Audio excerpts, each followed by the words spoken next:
Muy bien, empezamos hoy la sesión dedicada ya de una manera directa y específica a Kant. Vamos a hacer dos sesiones de Kant, una referida a la crítica de la razón pura, que es la de hoy, y por lo tanto a la razón teórica o razón científica, y la semana que viene la razón práctica o razón moral. Son dos temas específicos y diferentes, aunque complementarios. Muy bien. Ya tenéis un material, que no importa si no lo habéis leído, pero es para que lo tengáis ahí. Y comenzamos diciendo que para mí, no solo para mí, claro, Kant es el filósofo más significativo de la modernidad y está entre los más importantes de la historia. Yo creo que, así como Aristóteles es el gran filósofo de la antigüedad que, como he dicho en clases anteriores, para mí termina en el Renacimiento. Yo ya sabéis que divido la historia en antigua y moderna, y ahora veríamos la del actual milenio, ¿no? De tal punto que, por ejemplo, a tal punto que cuando hablaban los medievales, qué sé yo, 1000 años después de Aristóteles, y más de 1000 años después, hablaban de el filósofo con mayúscula. Entonces, el filósofo de la antigüedad, desde el inicio de la filosofía, vamos a decir, hasta el Renacimiento, es Aristóteles. Sin olvidar, por supuesto, la contribución fundamental de Platón. Podríamos decir Platón-Aristóteles. Pasa que Aristóteles sobre todo ha marcado el desarrollo de la ciencia antigua y también moderna, bueno, medieval y moderna, medieval en otra nomenclatura. Y Platón ha ido en otra dirección, complementaria también, es el maestro de Aristóteles. Realmente no hay contradicción entre Aristóteles y Platón como se ha intentado presentar en los libros. Hay una continuidad, lo que pasa es que Aristóteles es discípulo de Platón y desarrolla una serie de cuestiones de Platón, no todas. Entonces, el filósofo de la modernidad es Kant. Bueno, la modernidad de todas maneras, el primer filósofo netamente moderno es Descartes, y no hay que olvidar a los empiristas y a los racionalistas, Descartes, Spinoza, Leibniz, Wolff, etc., y Locke, Berkeley, Hume, etc., ¿no?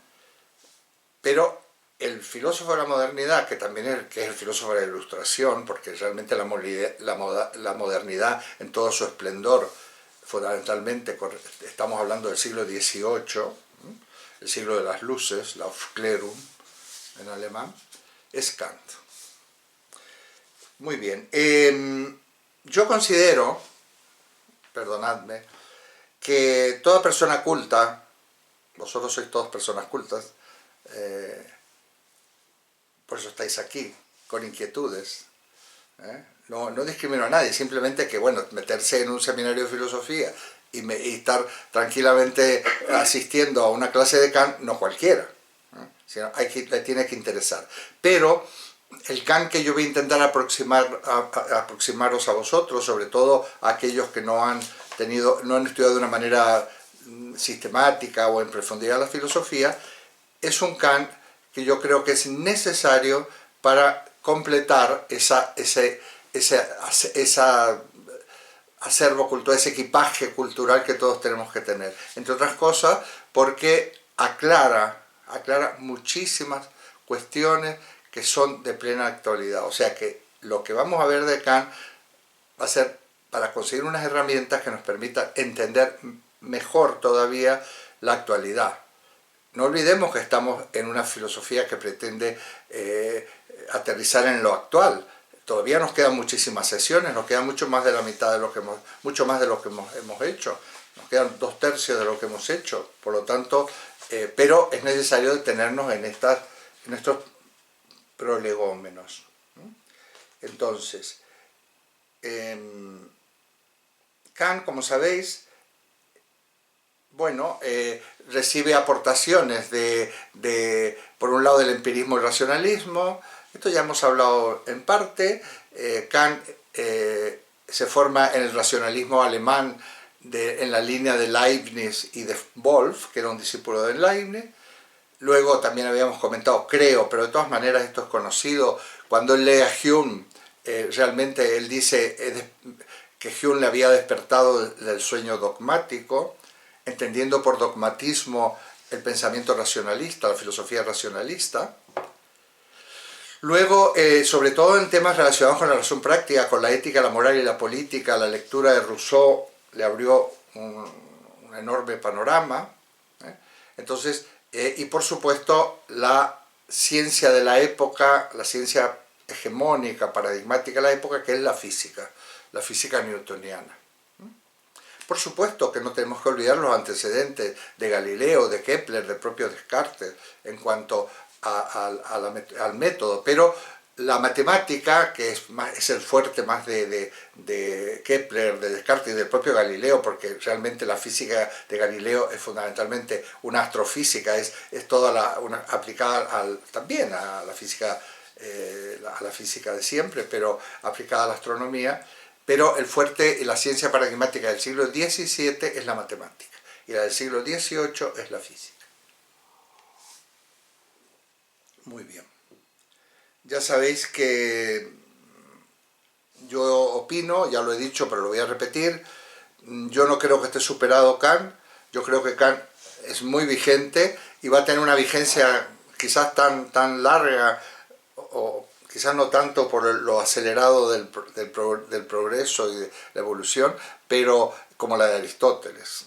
No se le ha sacado suficiente partido a Kant, porque casi todos los temas que hoy candentes en filosofía tienen su referencia en Kant de alguna manera, o proceden de Kant.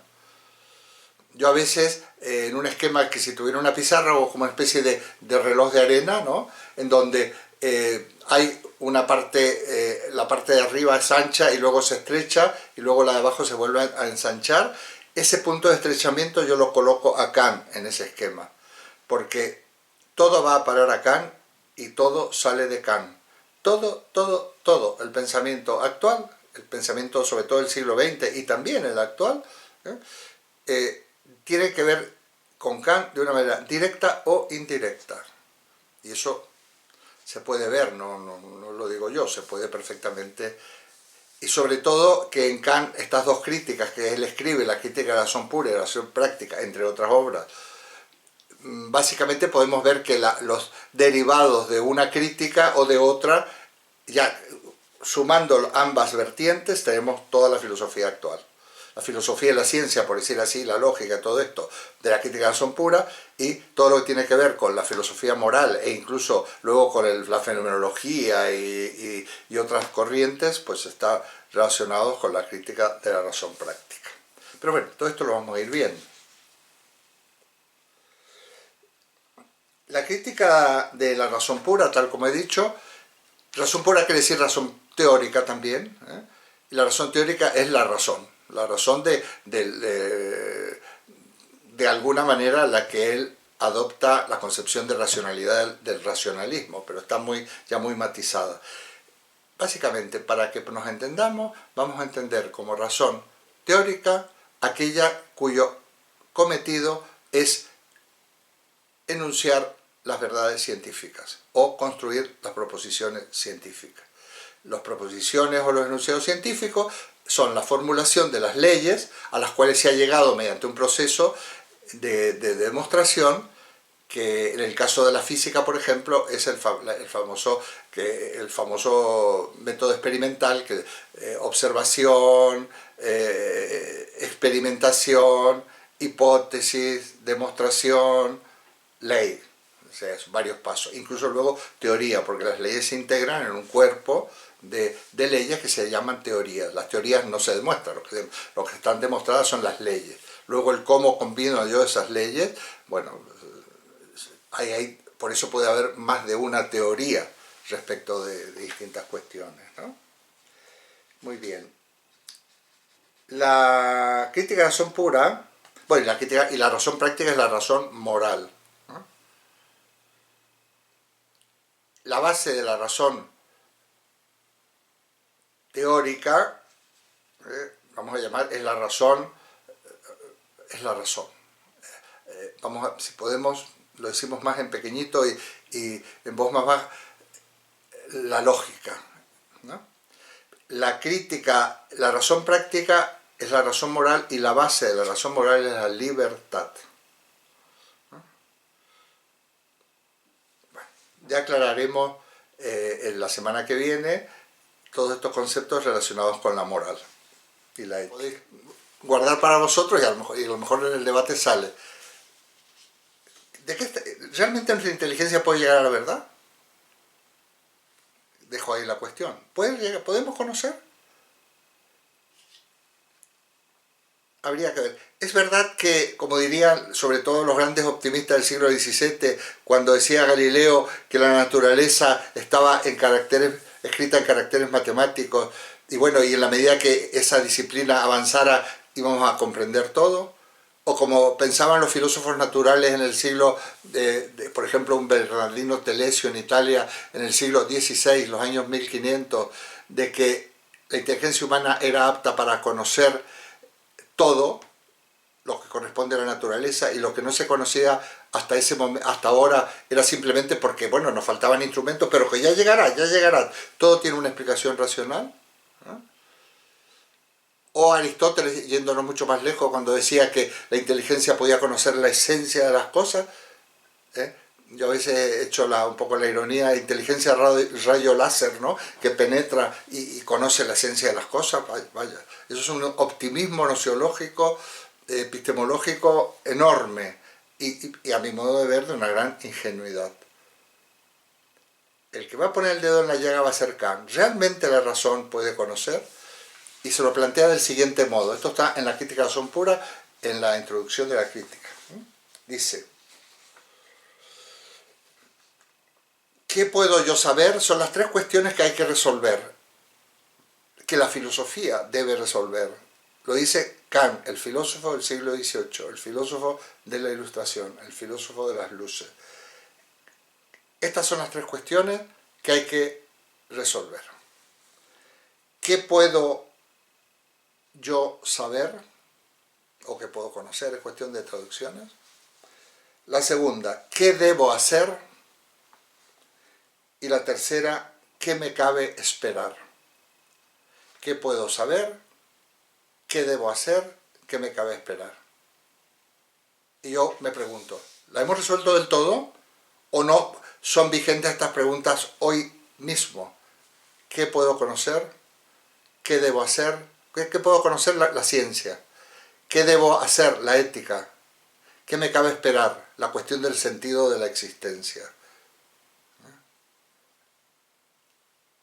¿Qué puedo conocer? ¿Qué me cabe esperar? Perdón, ¿qué debo hacer? La ética. ¿Y qué me cabe esperar? Y Kant dirá, bueno, en definitiva, estas tres preguntas nos llevan, se resumen en una sola. ¿Qué es el hombre? Claro, nosotros podemos responder a la cuestión que puedo conocer, qué debo hacer y qué me cabe esperar, pues estoy respondiendo a la cuestión de qué es el hombre. Fijaos que la respuesta global a qué es el hombre ha habido mucha a lo largo de la historia, pero es como si fueran vigentes por una temporada y luego se desdibuja y nuevamente nos ponemos en el camino de saber qué es el hombre y nos preguntamos qué es el hombre.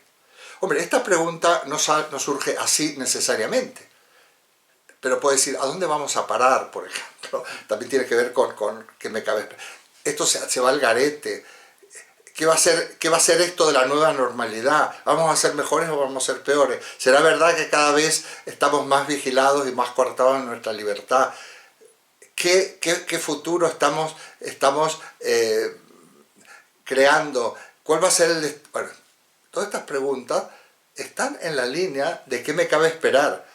Pero ese me cabe esperar tiene que ver también con el qué debo hacer, qué debemos hacer, tanto desde el punto de vista individual como desde el punto de vista social, la ética y la política. los seres humanos somos animales políticos, ya lo decía Aristóteles, porque somos animales que vivimos en sociedad, en la polis. Entonces, está la ética individual, todos los días, la de andar por casa, la de organizar mi vida, incluso la relación conmigo mismo.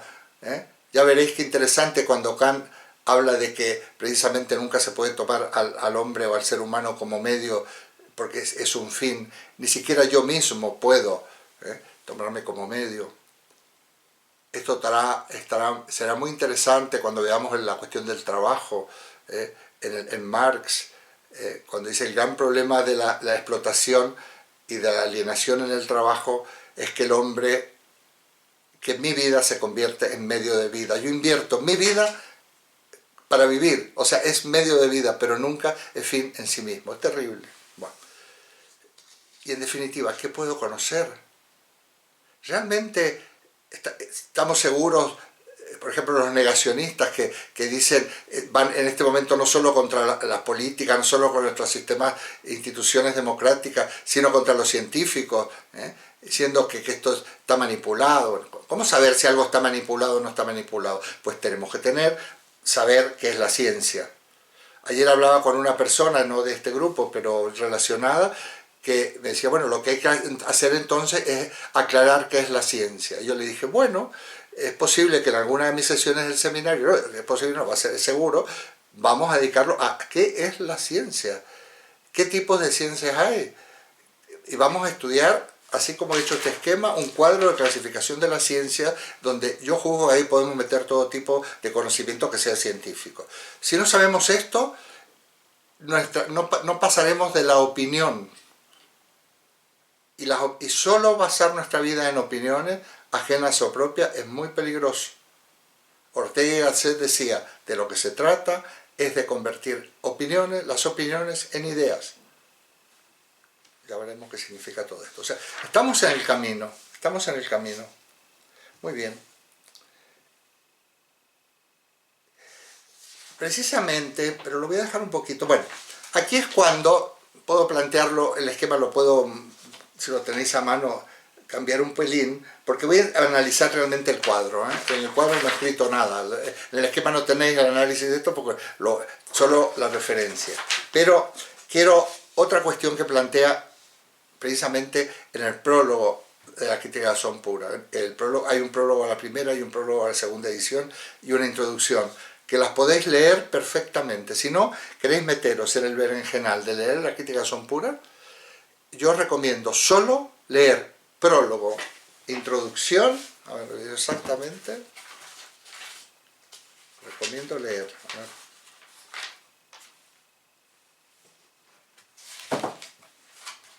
bueno, aquí está precisamente el prólogo a la primera y a la segunda edición y la introducción, que no son demasiadas páginas, es este poquito en comparación a este libraco.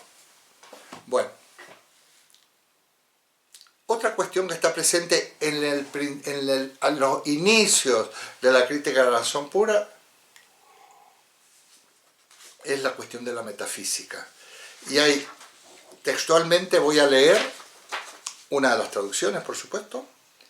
Dice, la razón humana tiene el destino singular en uno de sus campos de conocimientos de hallarse acosada por cuestiones que no puede rechazar por ser planteadas por la misma naturaleza de la razón, pero a las que tampoco puede responder por sobrepasar todas sus facultades.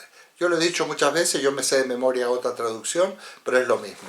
La razón humana se ve continuamente asaltada por cuestiones que son inevitables. Es inevitable que esto ocurra y sin embargo no las podemos responder.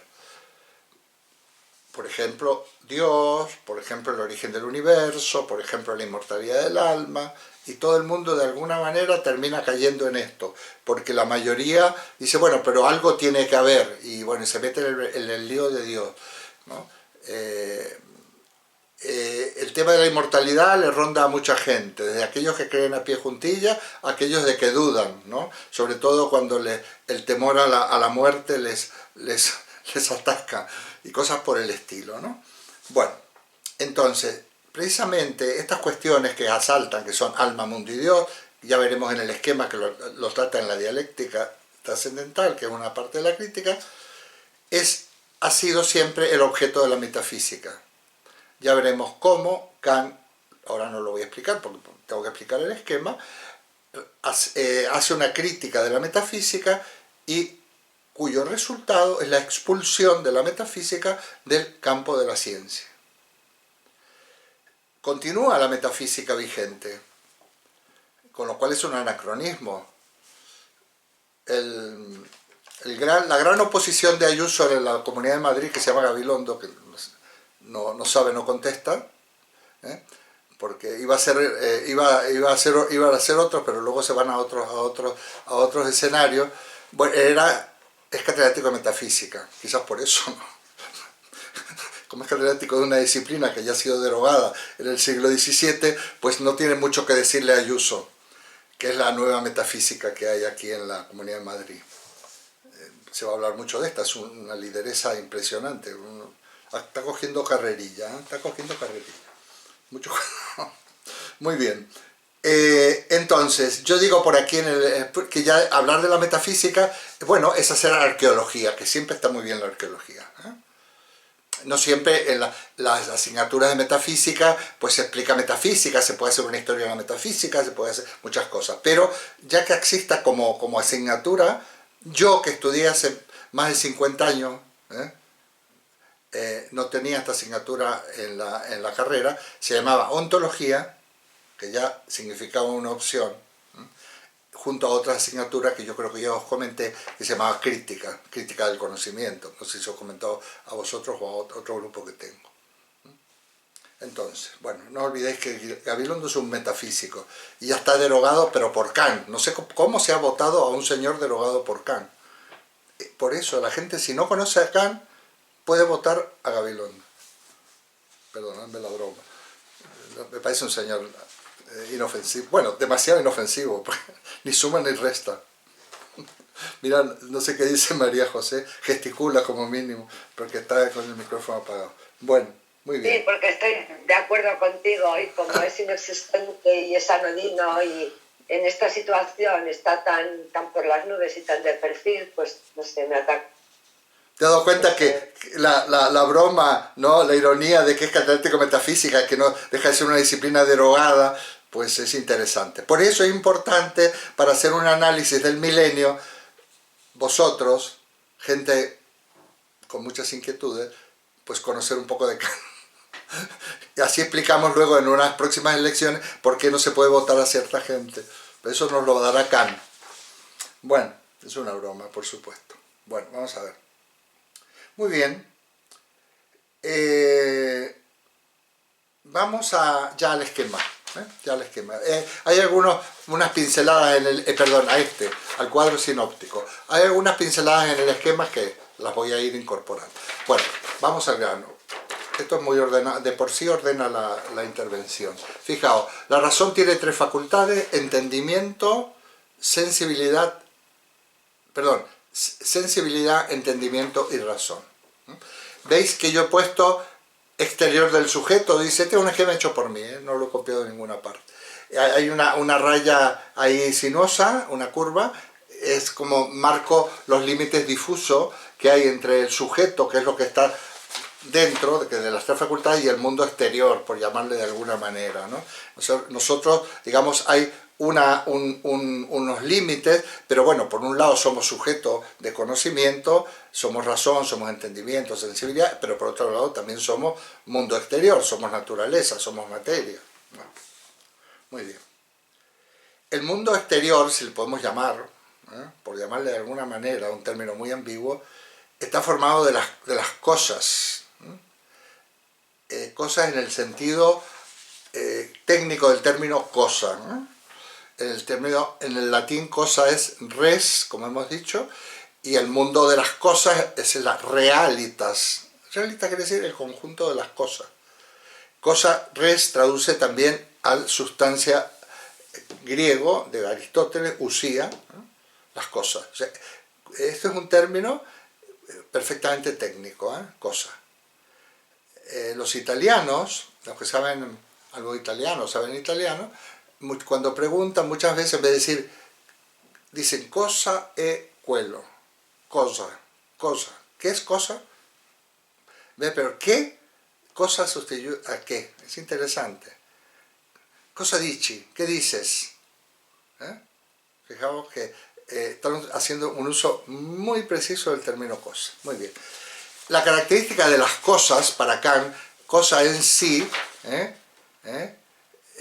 lo pongo con guiones porque es una sola palabra alemana. Bueno,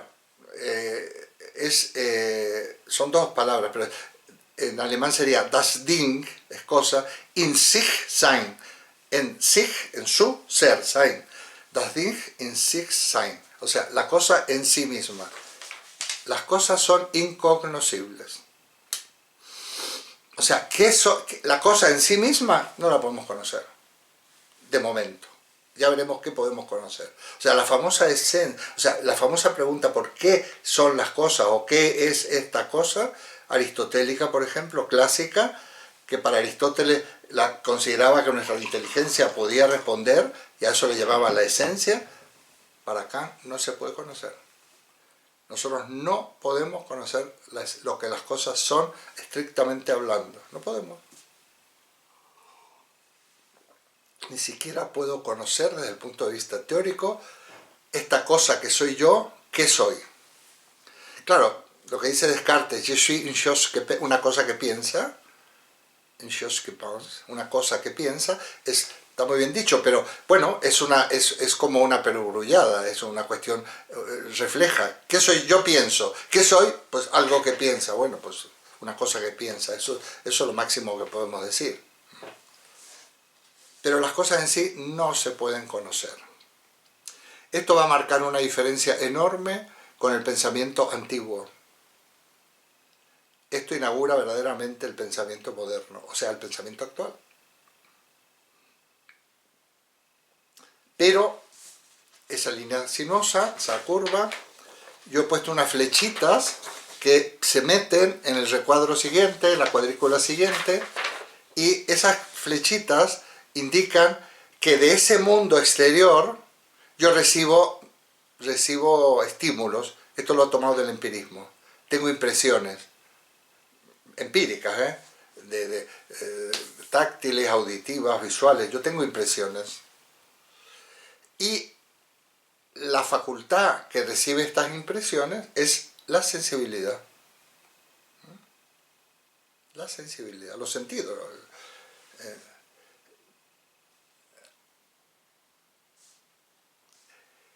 Recibe esta información de los sentidos, pero debe ser procesada. Esta información debe ser procesada. Mira, desde la época de Aristóteles, desde los principios del pensamiento filosófico, siempre se ha considerado que una de las funciones de la inteligencia es procesar información.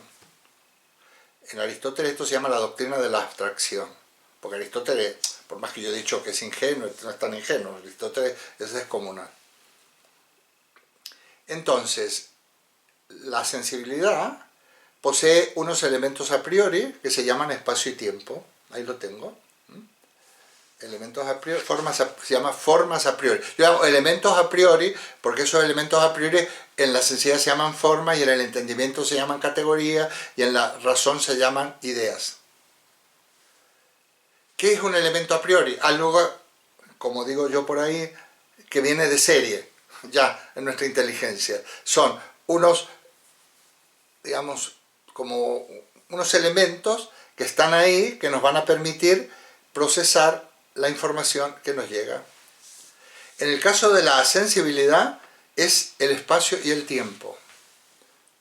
O sea, lo que hace la sensibilidad, como facultad de conocimiento sensible, es recibir esas impresiones que nos vienen de los sentidos, que nos vienen del supuesto mundo exterior, y encuadrarlas en el espacio y en el tiempo, encuadrarlas espacio-temporalmente.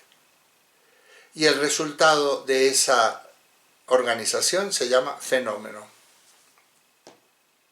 El esquema lo tenéis. A ver.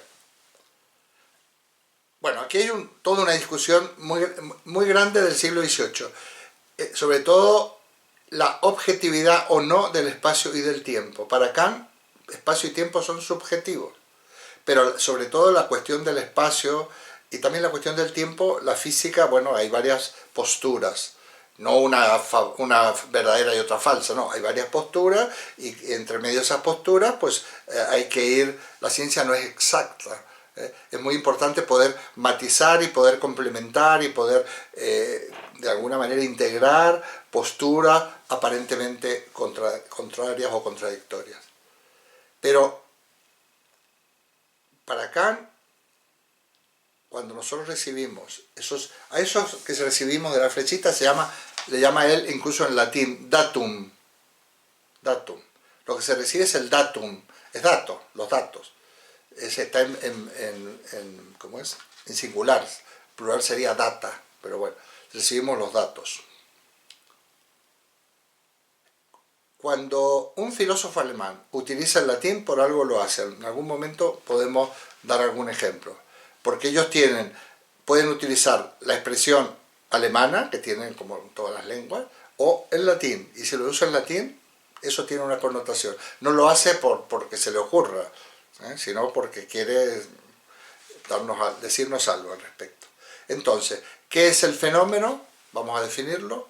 Por supuesto que aquí me encantaría que si no entendierais en el debate, lo centráramos en lo que no se entiende, y en las dudas, y en eso, porque lo que podemos debatir es enorme siempre, pero me gustaría mucho, porque si lográramos tener una puesta a punto rigurosa, rigurosa, no tiene por qué ser enorme, pero sí rigurosa, pues habríamos ganado muchísimo. Somos personas adultas, formadas, y nos vendría muy bien, y nos va a posibilitar hablar el mismo lenguaje en filosofía.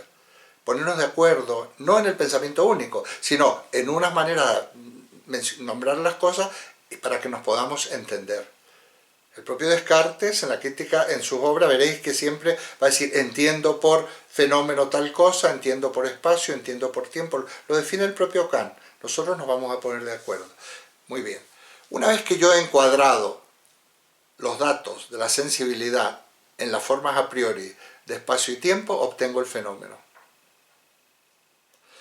Para Kant, siempre, punto seguido, aparte, pero estamos en la misma. Para Kant, siempre conocer es interpretar una materia a través de una forma, o estructurar una materia con una forma.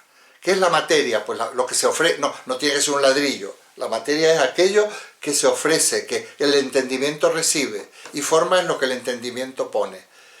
Lo dado y lo puesto, fíjate, lo que se nos da y lo que ponemos. Datum es lo dado, literalmente, lo que se nos da. Y a lo que se nos da será procesado con lo que yo pongo. ¿Qué pongo? Lo que yo ya tengo. ¿Qué son qué? Espacio y tiempo en este caso. Luego veremos que esto continúa. El proceso continúa a través de estas columnas que yo he puesto aquí. Muy bien. ¿Qué es el fenómeno? Mira, el fenómeno es el primer objeto de conocimiento para Kant. Hemos dicho que la cosa no se puede conocer, por lo tanto la cosa no es objeto de conocimiento. El fenómeno ya es lo conocido, y es el primer objeto. Claro, el lo conocido ya está creado por nosotros, pero no está inventado totalmente, es el resultado de procesar esa información, los datos, a través de las formas a priori que son espacio y tiempo, y eso es el fenómeno. El fenómeno está dentro del sujeto, el fenómeno no es la representación de la cosa, no. Es lo primero que conocemos. Aquí estoy seguro que puede surgir alguna pregunta. Los fenómenos tienen la peculiaridad de que son individuales. Los sentidos captan cosas individuales. ¿Qué es individual? Pues yo ahora estoy hablando, estoy tocando esta mesa, esta luz. El fenómeno es algo individual y concreto, digo yo. Es individual porque corresponde solo a a una unidad de conocimiento, y concreto porque proviene de la materia, ¿no? Y de la sensación. No hay nada en el entendimiento, dirá Kant, que no haya estado primero en los sentidos. Pero ya Santo Tomás decía esto: Nihil is in intellecto quod priut non fuerit in senso. Nada hay en el entendimiento. Y lo decía Aristóteles. O sea, fijaos, si nosotros no tuviéramos sentidos, nos fallaran todos, porque lo que pasa es que si nos fallan algunos, hay otros sentidos que adoptan ¿cómo es? Adoptan aquellas funciones. No pensaríamos. No tuviéramos ningún tipo de estímulo sensorial, no tendríamos contenidos de conciencia. Probablemente habría tampoco el sentido interno, ¿no? Porque siempre nosotros percibimos cosas, qué sé yo, los latidos del corazón, los movimientos del intestino, qué sé yo, percibimos. Hay un sentido senestésico que nos conocemos, pero si no tuviéramos ninguno, se acabó, no tendríamos una actividad. No voy a decir que no tuviéramos una actividad del cerebro, simplemente no sabríamos ni siquiera que tenemos una actividad. Podríamos una actividad que no es registrada de ninguna manera. Muy bien. Los fenómenos, pero con un fenómeno no se puede hacer ciencia. Newton observa que se cae una manzana. Eso lo llevará, según la leyenda, a formular la ley de la gravedad. Pero él no construye la ley de la gravedad a partir de la caída de una manzana.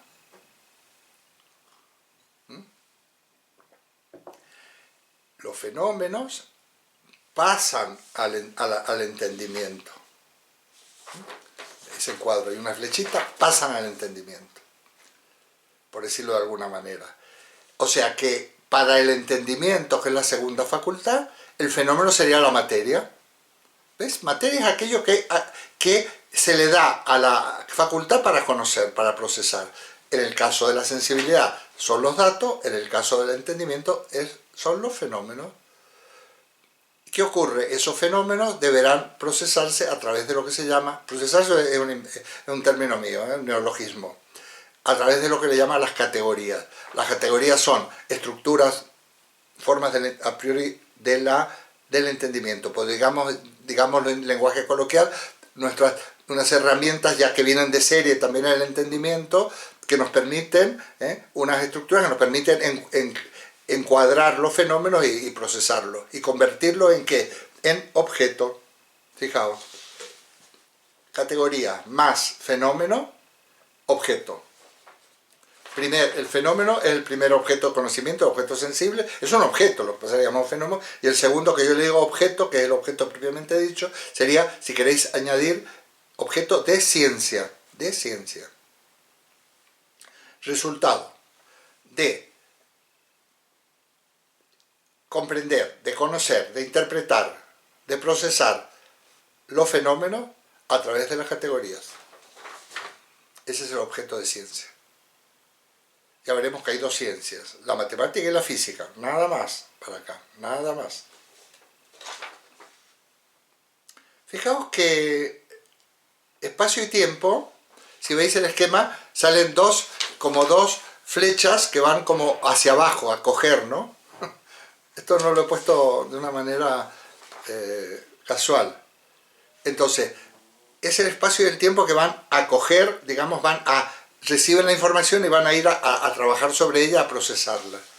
En el entendimiento es al revés, los fenómenos se integran en las categorías, se enclasan, se encuadran, por eso las flechas van para arriba, ¿lo ves? He puesto un 1, 2, 3, 4 romanos, son las distintas categorías del entendimiento, que en este caso las podemos buscar, las puedo mandar, o incluso poner simplemente en un diccionario de filosofía. Son varias sustancia o accidente, existencia, no existencia, no sé qué. Una serie de categorías que nosotros tenemos para encuadrar los fenómenos. Pero como yo ahora lo que quiero es que vosotros comprendáis la mecánica, no nos metemos en camisa de once varas y obtenemos el objeto. El objeto de la física. Este cuadro está compaginado, teniendo teniendo enfrente al objeto de la física. Este es el modo en cómo Kant considera que se conforma el objeto de la física. O sea que este objeto que está ahí abajo le podéis poner perfectamente de la física. ¿Qué física? La newtoniana. Es precisamente Kant, actuando como filósofo de la ciencia, que no se llamaba en esa época, o epistemólogo o demás, está expresando el método subyacente a la física newtoniana desde el punto de vista filosófico. Una de las ramas de la filosofía es precisamente explicitar, estudiar los distintos métodos de la ciencia. El papel en la investigación científica, el papel del epistemólogo, del filósofo de la ciencia, del lógico, debería ser fundamental. Hay equipos de investigación que integran filósofos en esta línea, porque es el que de alguna manera hace como pruebas de pertinencia y de la capacidad que tienen los métodos. Disciplina apasionante. Disciplinas apasionantes que a mí me han ocupado una buena parte de mi vida intelectual, por decir así, porque es apasionante, es descomunal, pero nos hace ver el mundo de otra manera, en el fondo, sabiendo qué es la ciencia, cómo procede la ciencia, bueno, podría estar mucho tiempo hablando de esto, vamos a hablar en varias oportunidades. Bueno, y aquí, ¿veis que la raya que continúa es doble?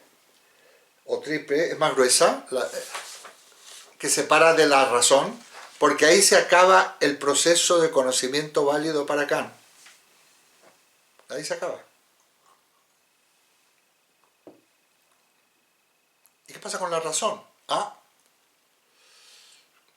La razón, fijaos, lo que ha hecho Kant aquí es, nosotros conocemos los sentidos y la inteligencia, el conocimiento empírico, sensible o sensorial y la inteligencia. Kant divide la inteligencia en dos facultades, entendimiento y razón. Entendimiento sería la parte de inteligencia válida y encargada de la ciencia, y la razón es una facultad que está ahí, pero como un vestigio casi virtual no en el sentido virtual de ahora, ¿no? de las clases virtuales, sino que todos sabemos que en anatomía hay glándulas y hay partes del organismo que son virtuales. Por ejemplo, hay una que se llama hipogloso, y lo sé porque una vez se me inflamó. Dice, eso es una glándula virtual, me dice el médico. Por lo visto que en el proceso de gestación la teníamos, luego se cerró, no servía para nada, pero a veces es una cosa pequeñita, pero por algún motivo se puede fastidiar, y en este caso pues se me inflamó y no fue nada grave, pero es el hipogloso. Dice, no, es una glándula virtual, me dijo él. Hace muchísimos años no se hablaba de clases virtuales ni de cosas por el estilo. Es un vestigio, ¿no? Entonces la razón en realidad es un vestigio virtual de la inteligencia humana, que tiene unos elementos a priori, claro que los tiene, que son alma, mundo y Dios, son esas, están ahí incorporadas, ya Descartes decía son ideas innatas, pero que están ahí y no nos las podemos quitar, son aquellos que nos causan tantos problemas porque nos generan interrogantes que no podemos resolver. Pero lo que no podemos hacer, pero esos elementos virtuales, o esos elementos a priori, porque son elementos a priori, no estructuran ni ordenan nada. Este es el asunto. ¿Veis que no tienen como las formas a priori o las categorías? Pues estas no ordenan nada, están ahí. Y lo único que hacen es molestar. Y para colmo han generado un problema a lo largo de siglos. Se ha hecho de estas ideas de la razón pura, alma, mundo y Dios, objeto de ciencia. ¿Cuál es la ciencia? La de Gabilondo. Objeto de la ciencia de Gabilondo, la metafísica. Y esto no puede ser. La metafísica no puede ser ciencia porque, según Kant, para que haya un objeto de ciencia, tiene que haber algo en ese objeto que provenga de la sensibilidad, de esta primera facultad. Por lo tanto, la metafísica no es ciencia. este es el objeto de la física, que está fundamentado entre la sensibilidad y el entendimiento, y el de la matemática, porque la matemática no es una ciencia empírica, ¿eh? Ah, dice Kant, la matemática lo que hace es que en vez del fenómeno, las formas de espacio y tiempo las integra en las categorías. Hay algo de la sensibilidad, no de la cosa del mundo exterior, de la sensibilidad, que son las estructuras, las formas a priori, espacio y tiempo. Y esas formas a priori son procesadas por el entendimiento y tenemos las dos grandes ramas de la matemática: espacio, geometría, tiempo, aritmética, para acá. Bueno, yo sé que esto es muy denso, yo creo que está ordenado, creo que está concentrado, lo seguiremos, yo espero que en el debate, en las intervenciones vuestras más que debate, los aclaremos, porque no me gustaría que nos quedara prendido con alfileres. Algunos de vosotros no es la primera vez que lo escuchan, estoy seguro que cada vez que tratamos el tema lo entienden mejor, adquieren más elementos de comprensión, porque el conocimiento es así.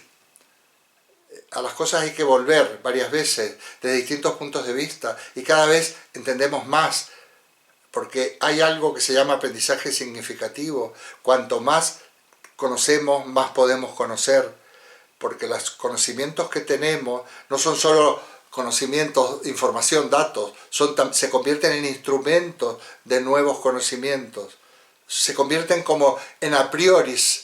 No son a priori porque no están desde el principio, pero empiezan a tener esta función ordenadora y organizadora del conocimiento. Nosotros estamos ahora, imagínate si no tuviéramos un elemento a priori, que más o menos ya lo hemos situado acá, pues a alguien le hablamos de esto y es chino. Si alguien entrara ahora aquí, se va al rato y dice: yo aquí no vuelvo más porque no entiendo nada. Pero vosotros sí, ¿eh? Entonces, en el debate vamos a trabajar esto. Además, otra cosa, mirad, siempre cuando se ha hecho introducciones en filosofía, se ha tratado al interlocutor como un menor mental. No solo cuando son niños o adolescentes, sino cuando son adultos. Ah, no sabes filosofía, pues te voy a dar unas pildoritas para ver si... Porque tú... No, perdona. Aquí estamos yendo al grano, estoy intentando resumir, estoy intentando utilizar unos recursos didácticos, pero sin rebajar ni trivializar, porque no os merecéis otra cosa. Y si insistimos, verdaderamente podremos tener unos elementos que nos puedan servir. Bueno, pues yo creo que casi estamos llegando a un tiempo prudencial en cuanto a mi exposición y abrimos. Si aquí, como no tenemos un programa que terminar y porque vamos a tener un examen en el mes de mayo, qué sé yo, pues si nos retrasamos, si alargamos o ensanchamos alguna parte del curso, no pasa nada. Entonces, la semana que viene tengo programado las críticas son prácticas, cuestión moral, pero si nos faltan cosas, podríamos continuarlas, ¿eh? Bueno, simplemente en la crítica son pura estas tres facultades, sensibilidad, entendimiento y razón. A la primera le llama Kant estética trascendental, o sea, el nombre que recibe. A la segunda le llama analítica trascendental y a la tercera le llama dialéctica trascendental. Ya diré por qué es trascendental. Estética, analítica, dialéctica salía, pero van las tres con trascendental. Estética no tiene que ver con la estética del arte. La estética viene de aithesis en griego, que quiere decir sentidos. Él acuña el término directamente de la cuestión de los sentidos. En el arte, la estética tiene que ver con los sentidos también, ¿eh? La percepción, formas y cosas por el estilo, sonidos, muchas cosas. Estética es la disciplina o la parte de la filosofía kantiana que se ocupa del conocimiento sensible. Analítica es la que se ocupa del conocimiento intelectual, o sea, el del entendimiento, le llamamos intelectual. Y lo de analítico tiene que ver porque, bueno, la lógica utiliza estos métodos analíticos y demás, pero bueno. Y dialéctica es la que se ocupa de las ideas. Ya desde la época de Platón, dialéctica precisamente es la relación que tienen las ideas entre sí, en la teoría de las ideas de Platón. Es un término muy antiguo. La dialéctica es la metafísica. Entonces, o en la dialéctica se funda la metafísica que ya está trasnochada, por decirlo de alguna manera. En la analítica, la ciencia, y en la estética, bueno, el conocimiento empírico, que va a ser la base de la ciencia. Hay otro concepto, por si aparece por ahí, que se llama el yo trascendental también, y de paso explico qué quiere decir. Mirad, cuando Kant habla de yo trascendental no está hablando del yo cosa en sí. O sea, ¿qué soy yo como sujeto? Vete tú a saber, diría Kant, ya lo veremos. Primero vamos a intentar resolver estas preguntas que yo he planteado al principio. Pero yo solo puedo, por ahora, trabajar en el concepto de sujeto trascendental o yo trascendental. Trascendental lo voy a definir. Utiliza, la palabra en alemán es idéntica, trascendental. Trascendental igual, quiere decir que hace posible algo. Son sentidos que le da Kant, no le busquemos más vueltas. ¿Qué es lo trascendental? Lo que hace posible el conocimiento para Kant. ¿Qué es? O sea, el conocimiento de los sentidos, trascendental, ¿por qué? Porque es el que hace posible el conocimiento de la ciencia, la analítica, el que hace posible el conocimiento intelectual, y la dialéctica, el conocimiento que hace posible la metafísica, pero que luego Kant la va digamos, a criticar y destruir. Y el yo trascendental es el aspecto de nuestra propia unidad. Ya había dicho Hume que no se puede llegar a conocer lo que es el yo, que para Descartes sí, el cogito, ergo sum, es el yo. Yo soy una cosa que piensa, para Hume, si yo miro para mí solo veo percepciones, algo que unifica percepciones. Pero eso, por eso Hume dice que somos un haz de percepciones. Bueno, ese es el yo o sujeto trascendental. Me falta una cosita, perdonadme. Precisamente la dialéctica trascendental es muy interesante, si ojeáis la crítica de la razón pura, ver que esta edición no, porque es la alemana y está, pues, está totalmente...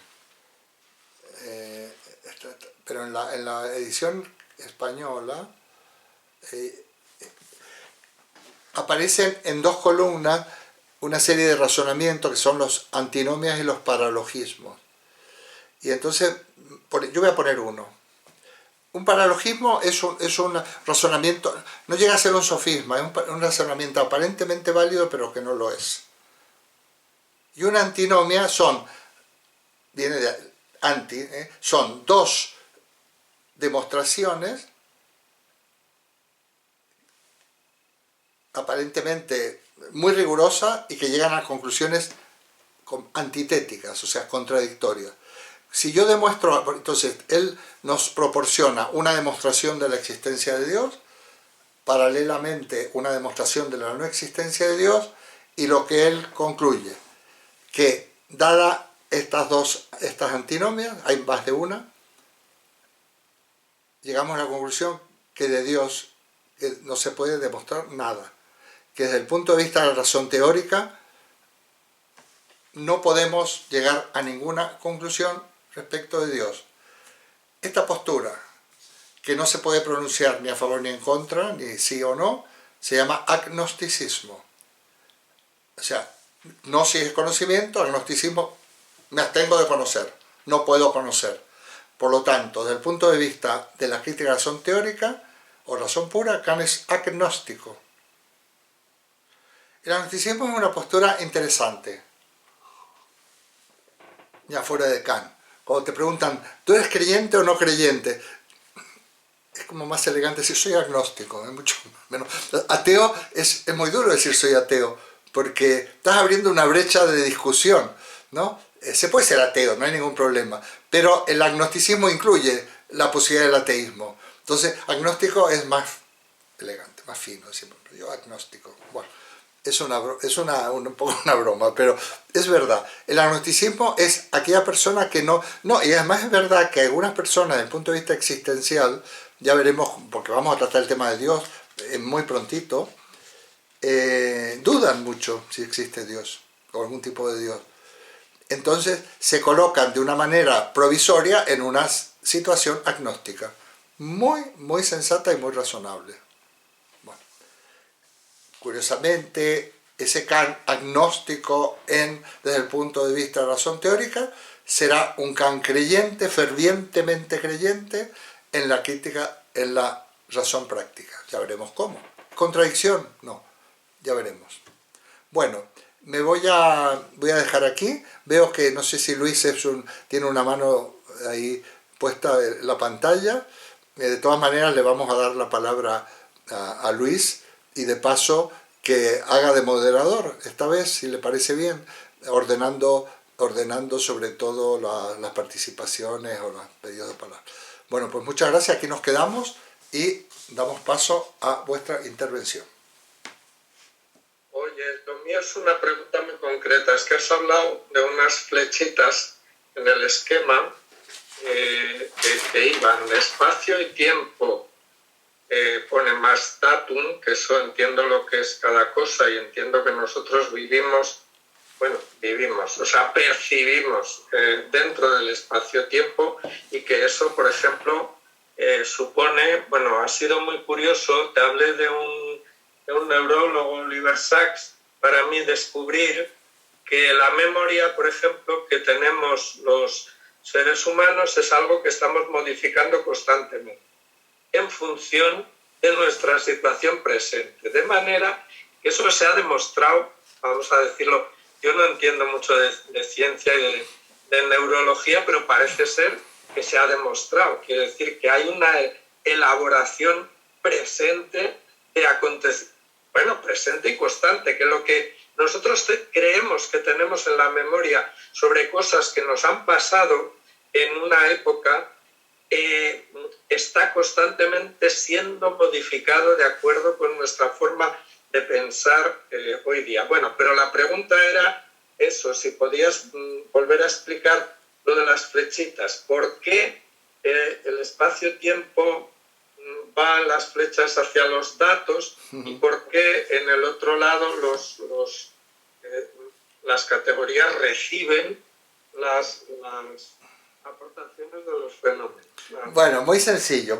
Lo primero es que no olvidemos, estamos en el siglo 1700 y pico, y lógicamente luego la ciencia ha avanzado, ¿no? Y entonces, en lugar, esos elementos a priori, que son espacio y tiempo, categorías, yo le agrego, sobre la base de esto, yo le agrego nuestros conocimientos previos, que por otra parte, por supuesto, como dices tú muy bien, son dinámicos y demás. Yo le agrego todo eso. Los a priori son todo aquello que nosotros tenemos en nuestra inteligencia, en nuestra razón, los sentidos, los distintos aspectos de nuestra inteligencia que nos permiten procesar la información que nos viene. Muy bien.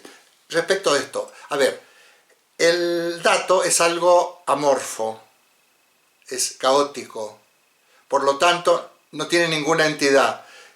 Y cuando lo recibimos, al no tener ninguna entidad, inmediatamente nuestra facultad de conocimiento sensible va a ir al dato, a procesarlo, a ver qué es esto. Es como si yo entro en un cuarto oscuro y empiezo a tocar, pero ahí es todavía mucho más radical lo que está aquí, y hasta que yo, pues mira, sí, aquí hay una mesa, aquí no sé qué, y entonces voy como recibiendo información, pero tengo que saber para orientarme qué es. Voy a decir qué es esto para mí, y es el fenómeno. Lo que yo percibo es de eso que me llega confuso, y primero me tengo que dar cuenta si estoy despierto o dormido. Por ejemplo, cuando Descartes hablaba de si esto no estaré soñando, ¿no? Y esa información que no tiene ninguna entidad, pues el espacio y tiempo les va a dar una entidad y los va a convertir en fenómenos. Fenómeno, quiere decir, ¿qué es fenómeno? Viene del griego fenómeno, es decir, lo que aparece. Esto es lo primero que yo ya lo compongo. Pero como el fenómeno tiene una entidad, tiene movilidad, digamos, y cuando va al entendimiento él solito, va a ver dónde cabe mejor. Hay que decir que caben las cuatro. No es que tenga que elegir. porque cada una de estas 4 tiene 3 posibilidades. Entonces el fenómeno va a elegir la segunda del 1 romano, la tercera del segundo, la primera del tercero y la primera del cuarto. Y se va a enclasar ahí, ¿no? Para Kant son fijas. En realidad lo toma de las categorías aristotélicas, ¿eh? No inventa ninguna. Y eso ya está eso ¿cómo es? En los escritos de Aristóteles clásicos, antiguos. Ese es el motivo, nada más.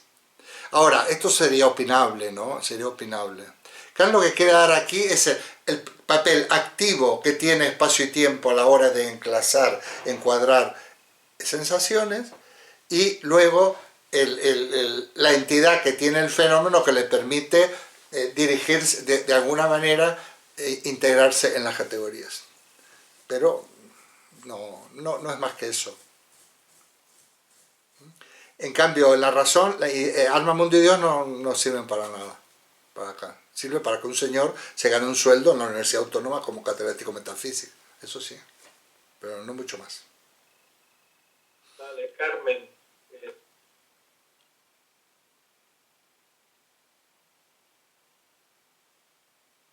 Carmen Vázquez, que active el micrófono.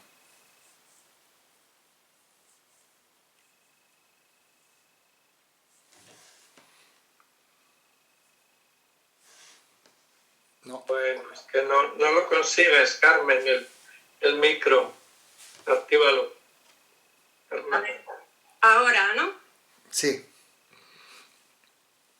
Vale, un momentito. Ya. Hola, buenos días. Respecto al cuadro que acabas de comentar, y yo me estuve leyendo en tu libro el cuadro sinóptico que nos enviaste, que ya lo tenía en el libro del año pasado.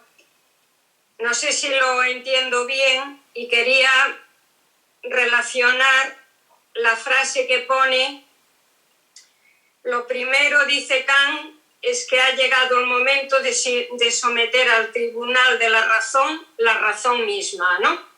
Y creo que de esa frase está muy relacionada con el cuadro. ¿Es así? Sí, exactamente. Vale, entonces lo siguiente, a ver si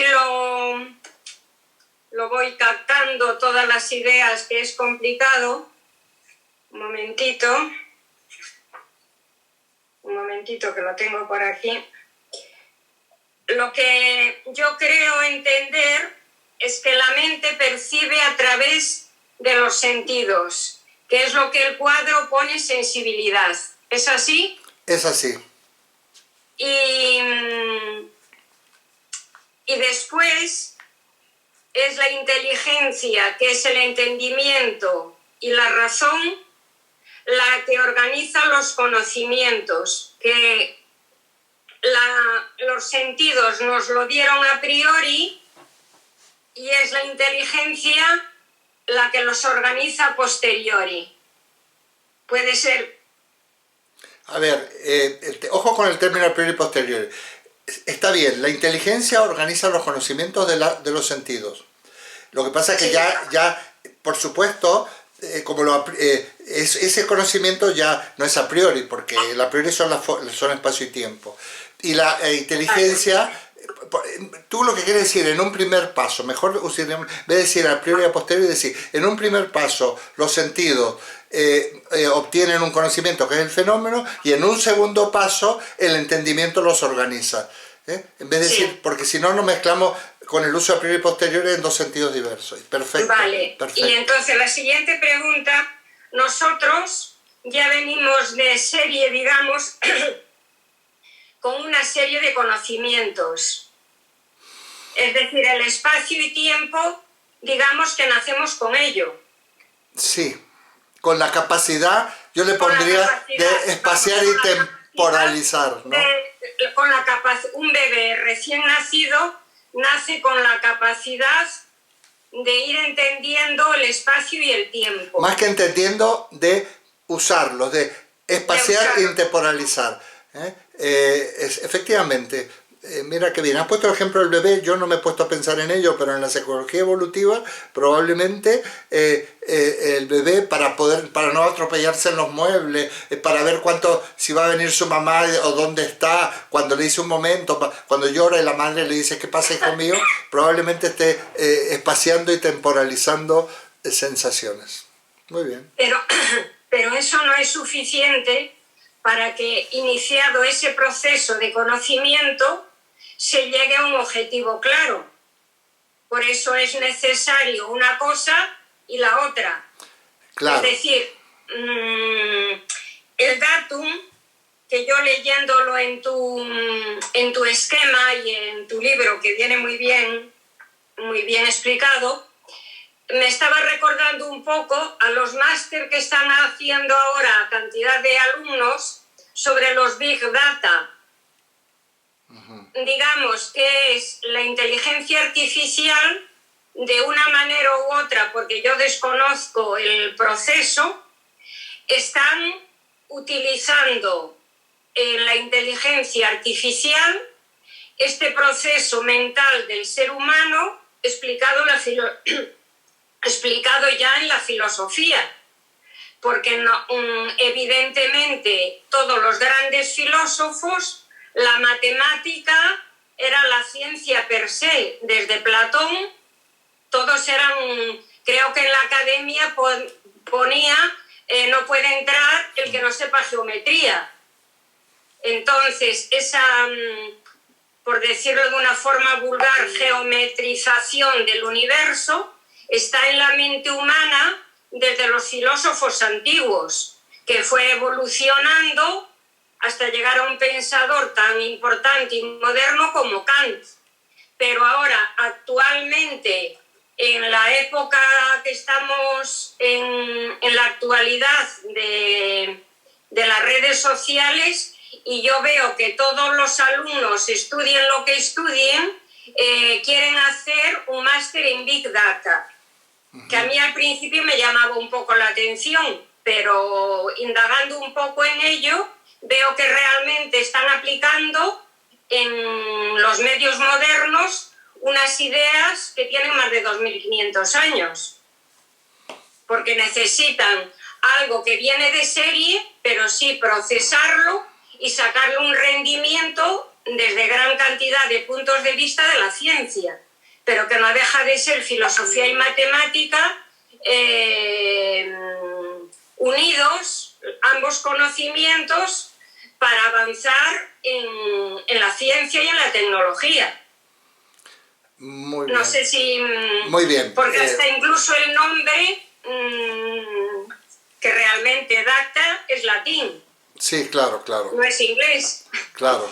Bueno, ya sabes que mucho... Bueno, a ver, la primera observación es cariñosa. Si me lo permitís, y mientras nadie diga lo contrario, ni se ofenda, ni se sienta discriminado, voy a nombrar a Carmen la mejor alumna de la clase. Si me lo permitís, no, lo digo en broma. Me voy a conectar contigo en horas extras, ¿eh? Bueno, no, pero es que es estudiosa y es increíble, es increíble. No, es que quiero aprender de la gente que sabe. Por eso, pero eres un ejemplo, ¿eh? Eres un ejemplo. No va en deterioro. Yo no estoy comparando. Cuando un profesor, yo daba mis clases, cuando tenía que elogiar a uno, lo tenía que hacer con mucha delicadeza para que el otro no se sintiera menoscabado. Yo sé que tu compañero no se siente menoscabado, pero eres una, desde el punto de vista de alumna, excelente. Vamos, eres el gusto de cualquier profesor, verdaderamente. Eso es lo primero. Gracias. Bueno, entonces, lo otro. Tienes razón, mira, es más, cuando hace muchos años, ya hace más de 20 años, casi 30, empezaron unas investigaciones en la UNED, donde yo he sido profesor 3 décadas, digamos, en inteligencia artificial, y a mí me invitaron como filósofo, porque yo he hecho algunos pasos, he escrito algún libro sobre lógica y sobre matemática y demás, a participar de los equipos. Y fue una experiencia para mí. Estuve un curso nada más, asistiendo a unas reuniones. Ellos tenían investigadores, Bueno, y aprendí mucho. Claro, efectivamente, se trata de trasladar a la tecnología esto que estamos, por ejemplo, se trataría de trasladar todo esto de cómo se conoce, de qué manera se procesa la información a las tecnologías estas, las TIC, ¿no? Es eso exactamente. Y es, bueno, y se está avanzando mucho. En esa época, ¿sabéis en lo que trabajaban? Imaginaos ahora en lo que trabajaran, en las sensaciones.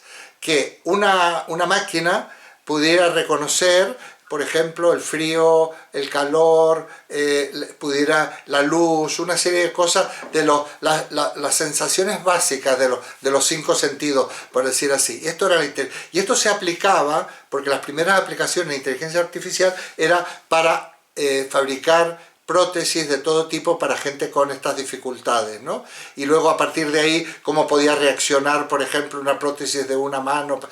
Entonces se ha aplicado mucho, hace muchos años, en lo que se llamaba la biotecnología, o la tecnología médica, la inteligencia artificial, para prótesis oculares, prótesis de todo tipo, auditivas, todo eso, poder de alguna manera copiar o reproducir los procesos que se producen en nuestra inteligencia, en nuestra mente. Sí, sí.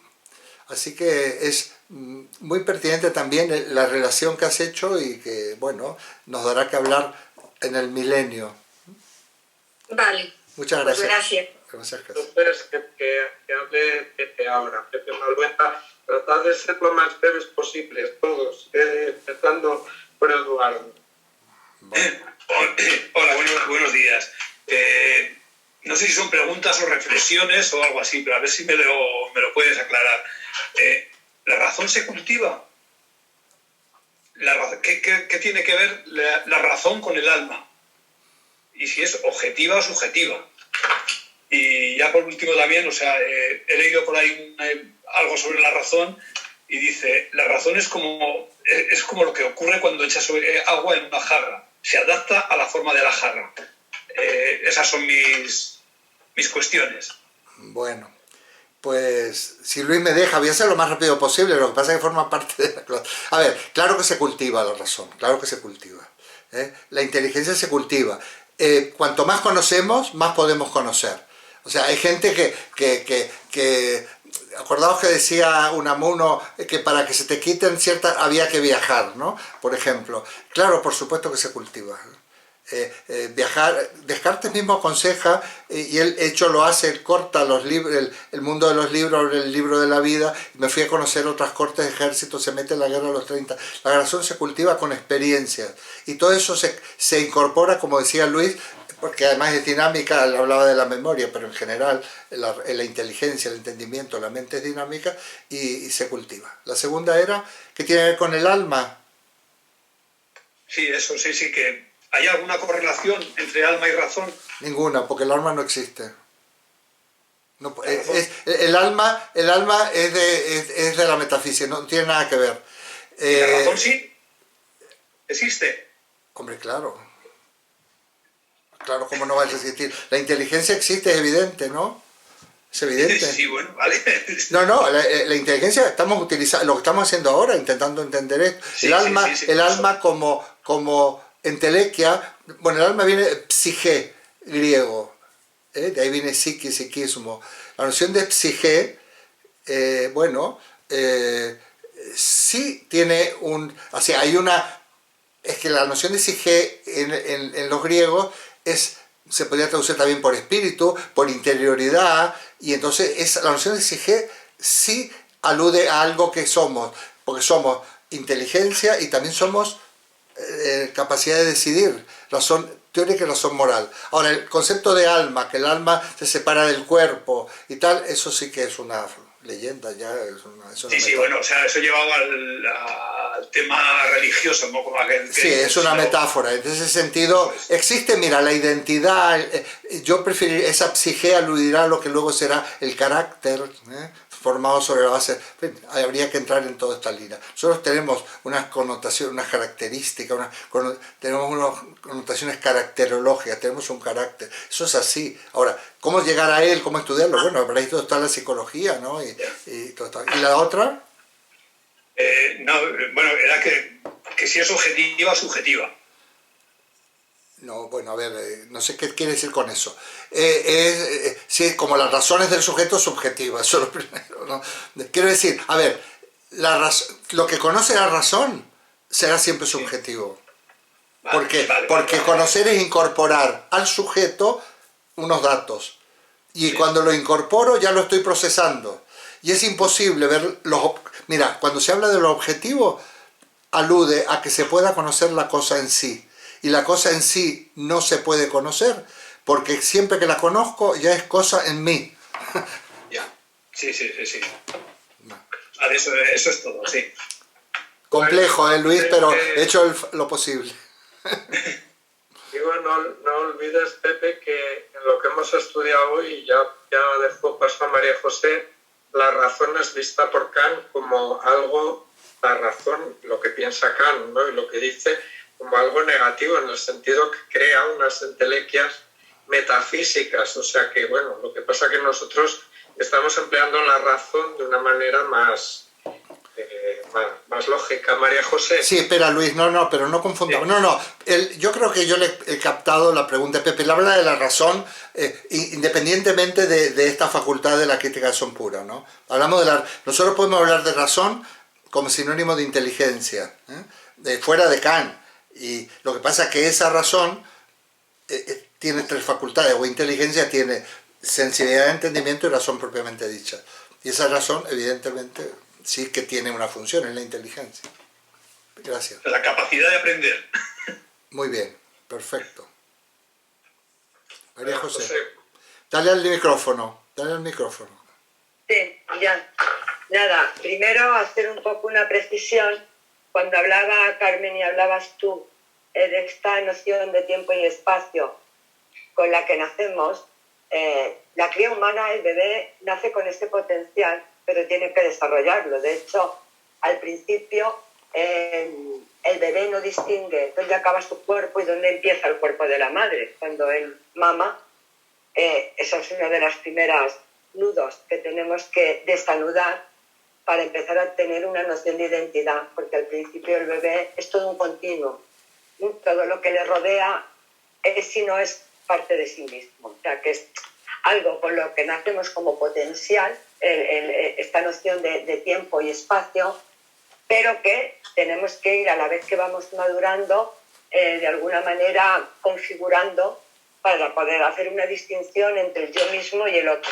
Bueno, eso era una salvedad. Perfecto, de acuerdo. Y luego yo sí que me quería detener un poco en la frase esta que me parece, para darle muchas vueltas, ¿no? Cuando dice Kant, es menester someter al tribunal de la razón a la razón misma. A mí me pasa en todo este seminario que tengo muchas interferencias respecto a mi formación, que es de psicoanálisis, y encuentro muchos eslabones de unión que me conectan unas ideas con otras. Entonces, me llama la atención porque esta frase, que me parece brutal, como para detenerse mucho en ella, a la vez me parece innecesaria, en el sentido de que someter a la razón, al tribunal de la razón, a la razón misma, es más de lo mismo, porque sería el tribunal de la razón el que juzgaría a la razón, y ahí volveríamos a entrar en un círculo sin salida. Es decir, si yo pongo de alguna forma en duda que la razón me sea útil para llegar al conocimiento de la verdad, y es por eso, por lo que tengo que someter a la razón, al tribunal de la razón, no digo más que una especie de duplicidad para redundar continuamente en la misma idea. Y esto a mí me lleva a conectarlo con algo que el psicoanálisis es producto de la insatisfacción del ser humano y da pie tanto a muchas formaciones dentro de lo teóricamente normal como de lo patológico, que es cuando habla Freud de lo que es la castración.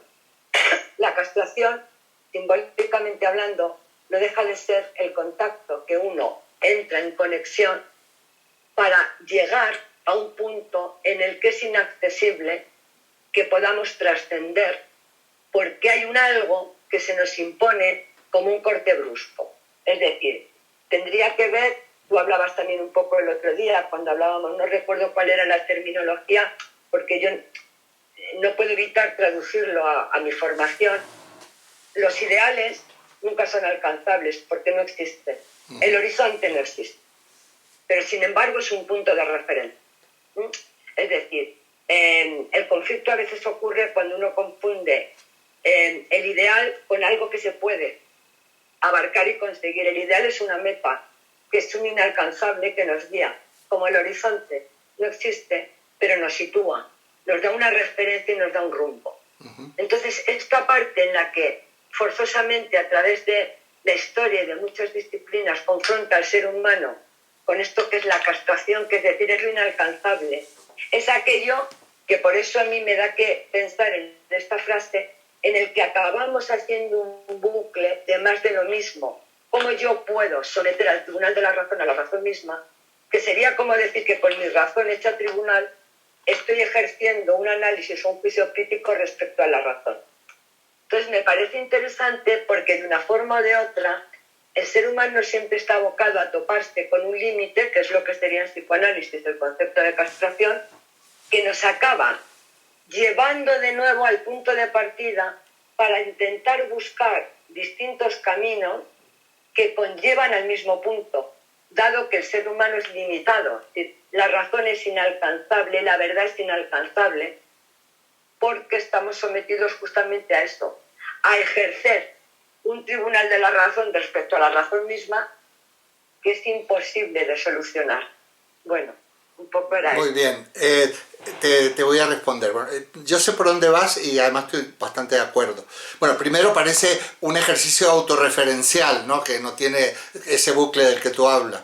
Por otra parte, si lo aplicáramos en términos generales, la razón nos engaña. O sea, ya sabes que hay un mecanismo de racionalización y que lo primero que hace en una sesión de psicoanálisis cuando va el paciente, él tiene un montaje genial y clarividente, totalmente equivocado por otra parte de los tres causas. Entonces, primero él tiene que aprender a deconstruir esa racionalización que ha producido, me parece. Yo no soy psicoanalista. Pero quiero ahora la otra parte. A ver, estamos hablando de la crítica, es una parte de la filosofía. La razón, cuando dice someter al tribunal de la razón misma, está refiriendo a la razón científica, no a la razón desde el punto de vista existencial. No tiene nada que ver. La razón científica, o sea, una de las funciones de nuestra razón, de nuestra inteligencia, digo razón en sentido amplio, como hablaba el amigo Pepe, es precisamente estudiar cuáles son las reglas, o sea, cuáles son las reglas del juego, cuáles son explicitarlas, o sea, el método científico, el método donde se estudia desde lo epistemológico, que es cómo se adquieren los acontecimientos, por qué son verdaderos, y eso es en ese sentido lo está diciendo. En el sentido más existencial tenemos que ir a la razón práctica. Y ahí sí, ahí sí, porque es la razón basada en la libertad. La que tiene repercusión en nuestra vida, esa vida que también en la cual tenemos muchos conflictos y problemas y por eso a veces acudimos a la terapia y que a veces no somos infelices, en donde se juega la felicidad o la infelicidad y donde también se da la castración y todo este tipo de cosas, es en la razón práctica. Eso es lo que yo pienso.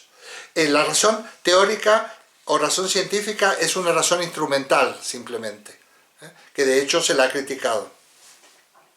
Ya, pero a mí no me queda claro una cosa, si yo sé lo que tú dices, pero en cualquier caso, en la razón pura, en la razón teórica, son nuestros sentidos, digamos que la vía de entrada a conectar con el mundo. Yo ahí sí lo veo claro, es decir, todo aquello que yo no percibo a través de los sentidos, tú lo decías antes magistralmente bien, incluso desde las percepciones internas, si yo no tuviera ninguna forma de conectar con nada, porque me fallan todos los sentidos, pero también los internos. Tú decías, bueno, esto suena a una tripa, suena al corazón, pues yo podría ser un ser vivo, pero no tendría absolutamente ninguna forma de poder acceder a nada, ¿vale?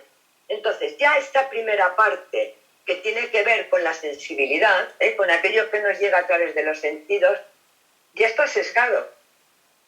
Si no es sesgado, está subjetivizado de una manera total. Sí, totalmente de acuerdo. Sí. Totalmente subjetivizado, es decir, ahí hay un sesgo que a mí a veces me lleva a pensar que vivimos una realidad virtual. y que hacemos un terrible esfuerzo por conectarnos unos a otros desde una realidad virtual. Y que esta parte, como ser humano que queremos hacer rebaño, es lo que nos va tendiendo ciertas redes, ciertas muy frágiles, que creemos en ella por la necesidad de creer en ella, pero que ciertamente aquello que nos llega, y esto es desde la razón pura, a través de los sentidos, es absolutamente mediatizado por la forma, de tal manera que yo puedo percibir algo muy caliente, mientras que otro lo percibe templado. Es decir, mi homeostasis me lleva a tener una percepción de la realidad como esto quema. Bueno, es que esto son cosas de la vida misma. A mi marido no le gusta la sopa caliente y a mí sí. Y cuando yo me la pongo muy caliente, a mí no me quema y a él sí. Es decir, ya hay un sesgo que introduce tal parte de subjetividad y de ruptura que hace que la razón finalmente sea bastante inabordable en el sentido de acceder a la verdad a través de la razón pura. Bueno, ya está. Que No, estoy de acuerdo, plenamente de acuerdo, pero eso no es incompatible con lo que con Kant. Estoy plenamente de acuerdo. Aparte, yo he utilizado muchas veces el concepto de horizonte de comprensión, de perspectiva, y por supuesto, estoy así. ¿Y sabes por qué? Y lo voy a recalcar, es imposible el conocimiento de las cosas en sí, porque siempre que conozco algo, lo conozco en mí, se acabó. O sea, yo no puedo escindirme y tener... esto cuando veamos Hegel es increíble, porque Hegel es como si se saliera del mundo y de todo y lo observara de... No, eso no se puede hacer. Yo no puedo saber, mira, ni siquiera puedo saber lo que es un árbol sin que yo exista. O sea, un árbol en sí, ¿qué sé yo lo que es un árbol?